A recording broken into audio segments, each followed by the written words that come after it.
সফররত জাতিসংঘ মহাসচিব আন্তোনিও গুতেরেস ১৪ মার্চ প্রধান উপদেষ্টা ড মোহাম্মদ ইউনূসের সাথে সাক্ষাৎ করতে তার কার্যালয়ে যান।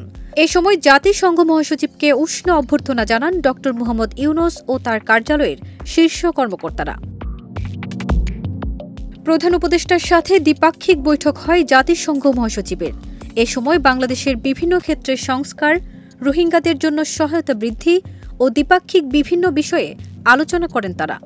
গোলসেন্স গ্রুপের হোটেলে বিনিয়োগ করে সুদমুক্ত হালাল আয়ের সাথে বিলাসী জীবনের বিরাট সুযোগ। বিনিয়োগ একবার, রিটার্ন বারবার। এদিকে এ বৈঠকের পরপরই এক্সে দেয়া এক বার্তায় অন্তর্বর্তী সরকার ও বাংলাদেশের মানুষের প্রতি কৃতজ্ঞতা জানিয়েছেন জাতিসংঘ মহাসচিব আন্তোনিও গুতেরেস। বার্তায় তিনি আরও বলেন, আমি অন্তর্বর্তী সরকারের প্রধান উপদেষ্টা ড মোহাম্মদ ইউনূস এবং বাংলাদেশের জনগণকে তাদের উষ্ণ অভ্যর্থনার জন্য ধন্যবাদ জানাই। বাংলাদেশের সাম্প্রতিক সংস্কার ও রূপান্তরের এই গুরুত্বপূর্ণ সময়ে একটি টেকসই ও ন্যায়সঙ্গত ভবিষ্যৎ গড়ে তোলার লক্ষ্যে জাতিসংঘ সর্বদা আপনাদের পাশে থাকবে। এর আগে জাতিসংঘ মহাসচিবের সাথে সাক্ষাৎ করেন পররাষ্ট্র উপদেষ্টা তৌহিদ হোসেন। এছাড়া প্রধান উপদেষ্টার রোহিঙ্গা বিষয়ক উচ্চ প্রতিনিধি খলিলুর রহমান জাতিসংঘ মহাসচিবের সাথে তার হোটেলে সাক্ষাৎ করেন।